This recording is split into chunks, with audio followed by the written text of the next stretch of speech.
1. I used to work with a woman who struggled with money. To be fair, she struggled with life in general.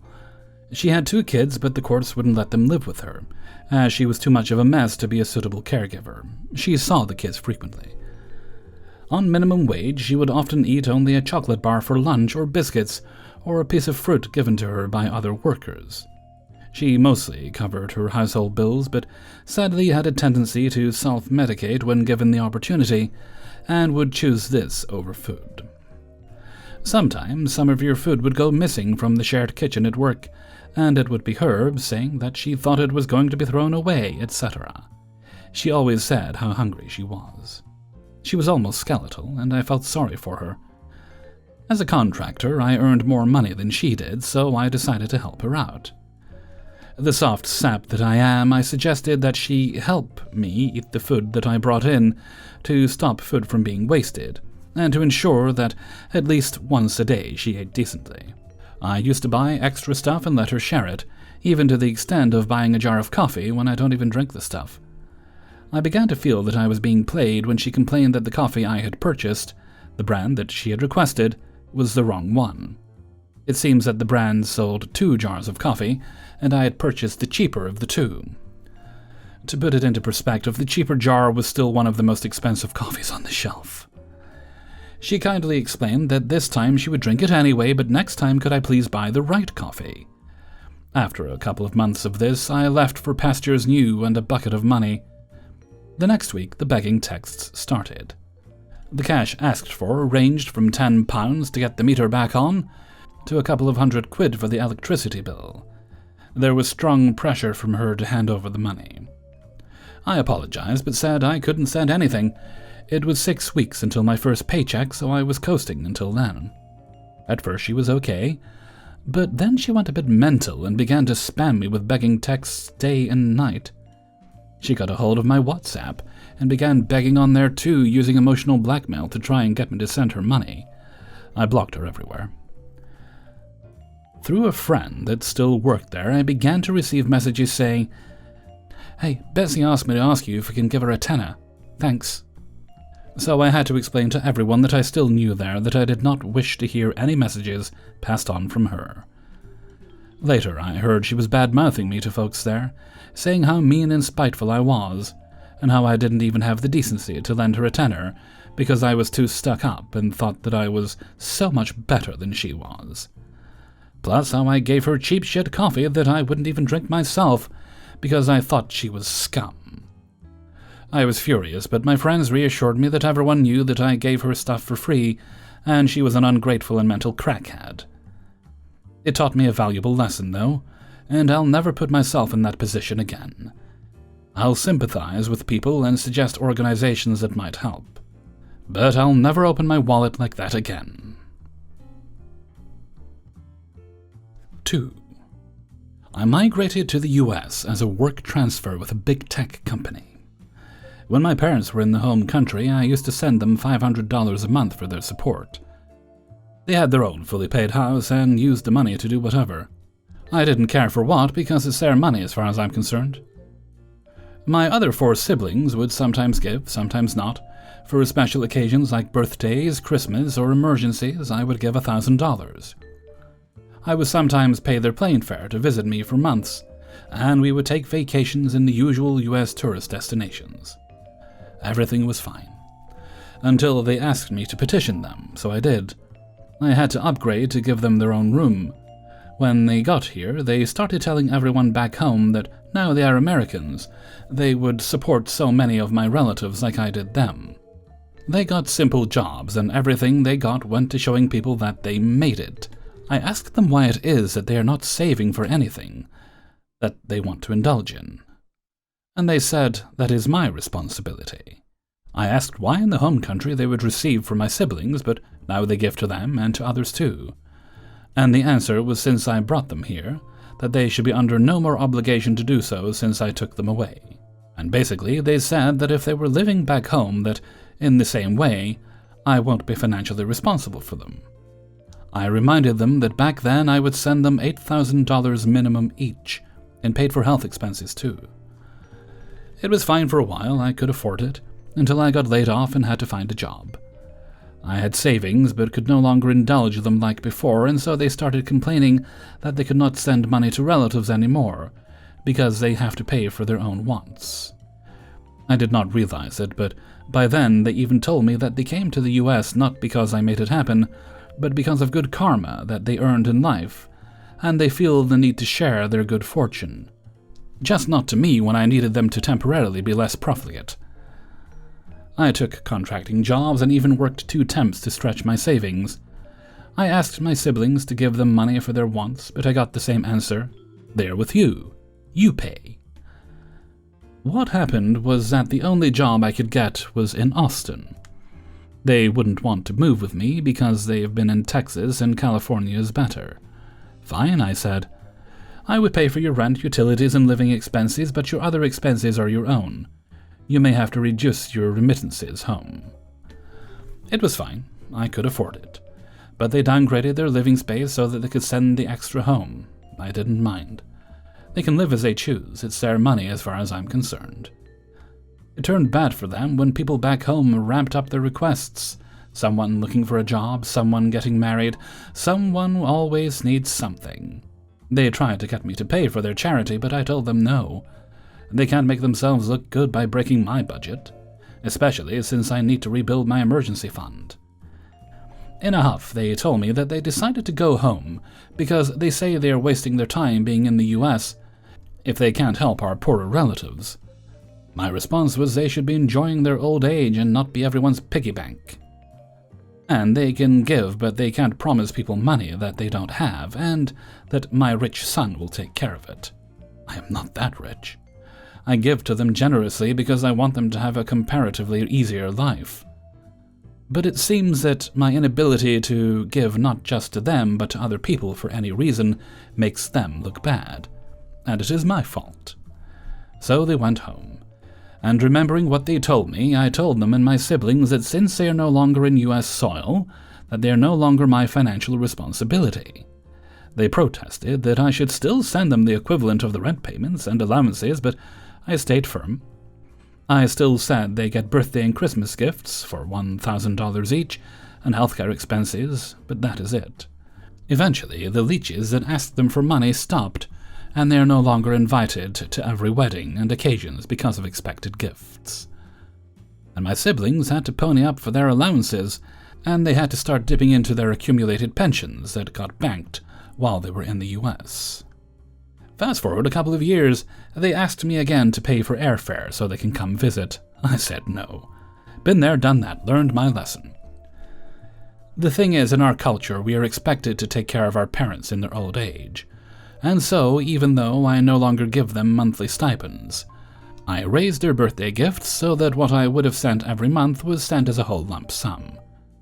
Now I get to be the star that they are thankful for sending so much on their birthday, compared to my siblings who can only afford to split dinner, and I make sure they thank me in our Facebook group every time, so the people back home who talk behind my back about me abandoning my parents shut up. I once asked an aunt how much her son gives her every year, and retorted that is 1/100th of what I give to mine, especially with the high FX rate. Now when I visit home, all my parents and relatives talk about is coming to visit, and my answer? As long as you can afford the airplane fare, you can come visit me. Many have taken me up on the offer since, but none were the moochers of my parents. And since my parents still refuse to use the gifts I send them to pay for their own fare, expecting me to shell out extra, they have not been back either. You see, in my mind, if they pay for their fare, they can't claim that I took them away from their home country, and I am solely responsible for everything again. So, is this, am I the asshole or choosing beggars? 3. In the distant past of 2009, I was a naive 19-year-old. I had just finished my first year of college and was looking forward to all the summer plans I had been making with friends, both new and old. Something I didn't immediately pick up on, but now remember very clearly, is that while most of the people I met in college could drive, most of my old high school pals could or would not. It became clearer and clearer as the days turned into weeks, turned into months. Meeting up with college friends, we'd simply meet somewhere. Maybe someone might need a ride if their vehicle was in the shop. However, meeting up with high school friends, I had to drive around town picking them up. I'd get complaints about the order I picked them up, or suggestions that I should get rid of my reliable sedan and get some giant 7-seater SUV. The worst one of them all was a girl. She was pretty enough that I was sure I wasn't good enough for her. Low self-esteem back in the day, I'm better now. But she was insistent on spending time with me. She would often reward me for driving her and her friends around with small displays of affection, enough to keep me hooked. I didn't even notice how often she would suggest we change our plans. Sure, we could do that, but wouldn't it be more fun if we got the girls and went to the show? Oh, and can you pay for us all? I was naive, and I let it go on longer than I should have, canceling plans for her, going car shopping with her, when she, of course, wanted me to buy something enormous and brand new that I could in no way afford. The first event that started to force my eyes open was a birthday party. I had the same birthday as another guy in the friend group, and he pitched the idea that we have a joint party. I was excited to agree to it. It would be the very first time ever that I had a birthday party. He set up the Facebook event and invited all our friends. He suggested a potluck-style event, and had people sign up with what they'd want to bring. Pack of soda, a bucket of chicken, a big dish of someone's mom's mac and cheese. I agreed to bring the paper plates, napkins, and cups.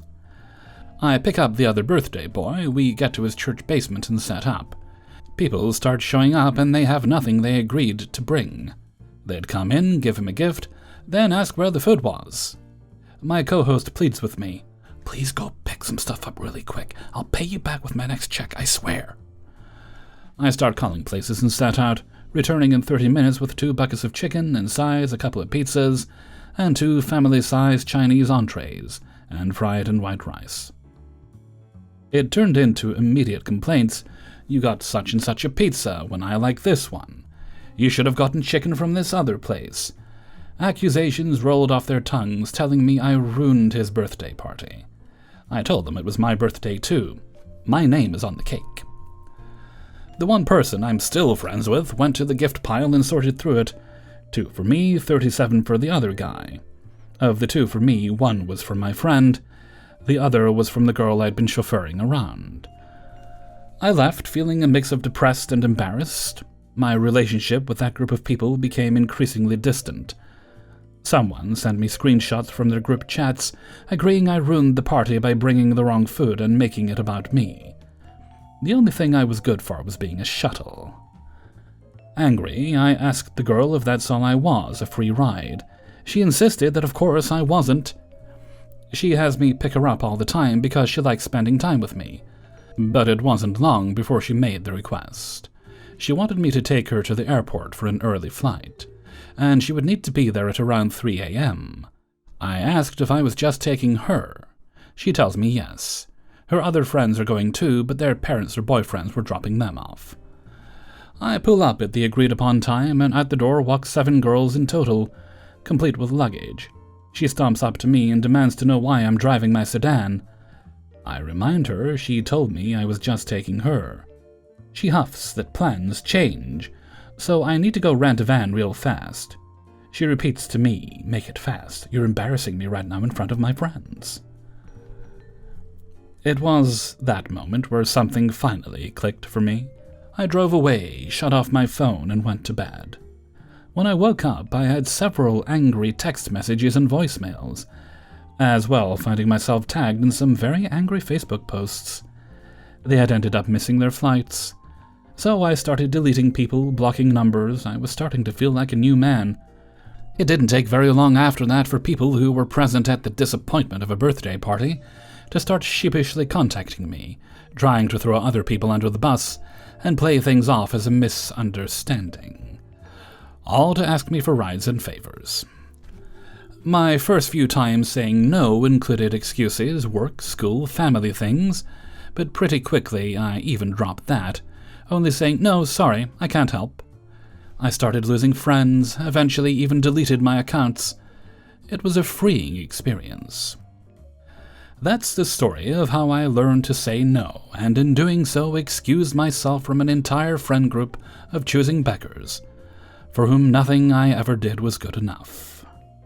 I can happily report that over a decade since these events, I have a wonderful group of friends who returns favors and settles debts, and are generally great to have around.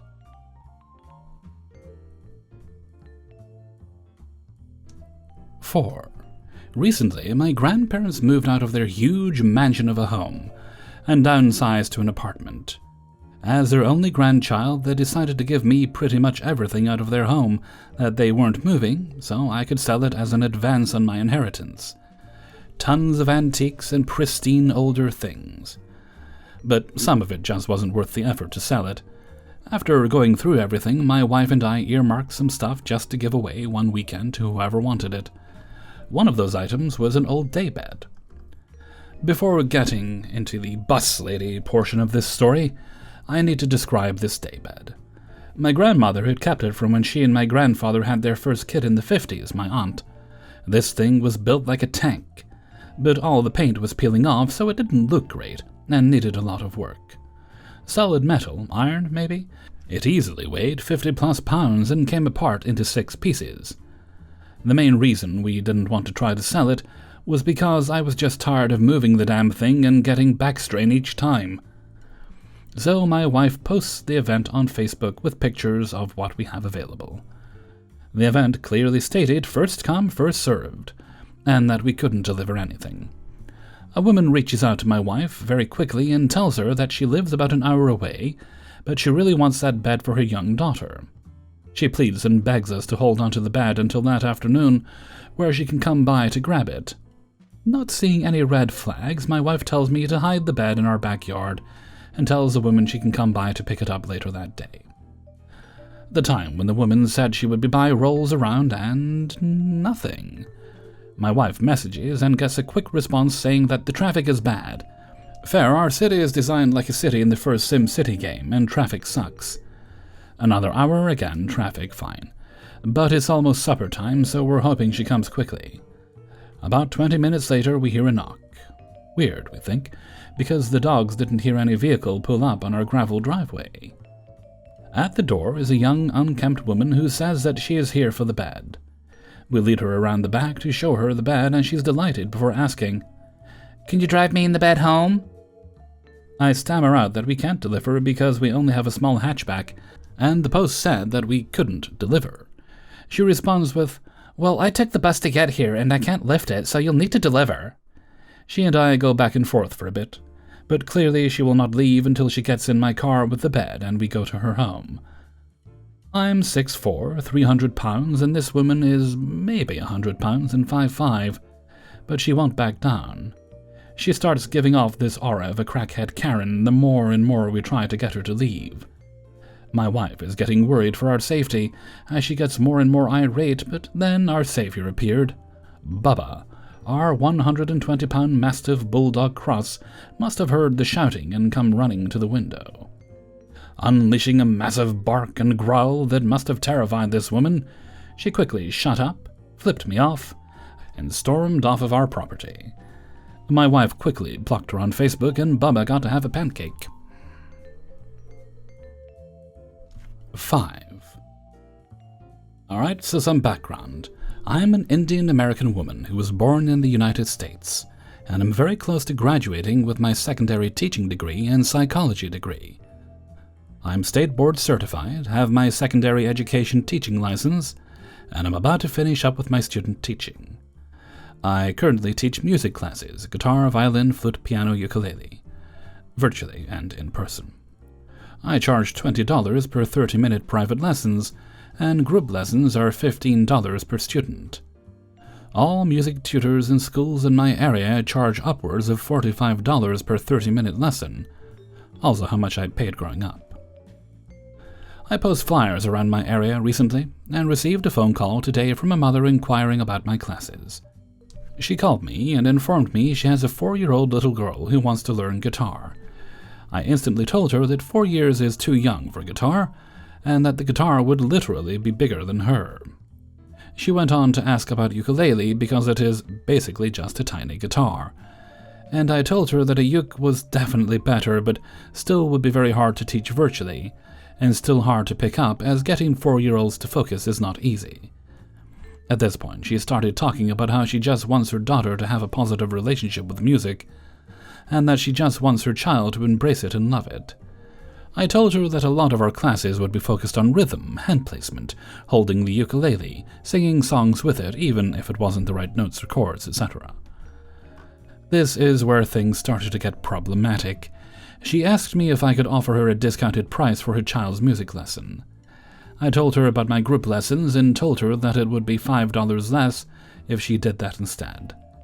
She immediately started raising her voice at me and saying that I'm 1. Disrespecting her, 2. Not giving her the education she is asking for, and 3. Extremely overpriced, and that I was going to lose a customer because she was going to look around for other music schools in the area. I responded by restating my qualifications, letting her know just how much schools and teachers in the area actually cost, and stated that I valued my time, effort, and energy, and that I embrace clients that value the same things in their teachers. This is when chaos struck. She started screaming at me, calling me incredibly ungrateful, unqualified for any kind of business, and starting her child's music education off on an incredibly negative note. Before I could even respond, she said, "This is why I hate immigrant teachers." At this point, I instantly ended the call, blocked the number, and now am incredibly grateful that I don't have her as a client. If you're gonna be racist, at least get your facts right. I am a citizen. Hey everybody, Hellfreezer here, and thank you very much for listening to Choosing Beggars, Episode 2. And thank you very much to everybody who allowed me to use their stories in this video. If you'd like to support the channel, you can do it through Patreon, which is linked in the description. You'll find a link to the Hellfreezer merchandise store, and you can support the channel by making one-off donations during streams or videos like this one. You don't have to, but I do appreciate it. It helps pay the bills. Alright, let's see. I don't think there's any other business, so let's move right along to Hellfreezer's question of the day. And today's question is: have you ever found there's a point where you're helping someone out financially over an extended period of time, and you eventually think you might be hurting them more than helping them if you continue to do so? I have had that thought, and I think sometimes the best thing you can do is just cut that person off. But let me know what you think. Please leave your answer in a comment below. And with that, I'm gonna head off for now.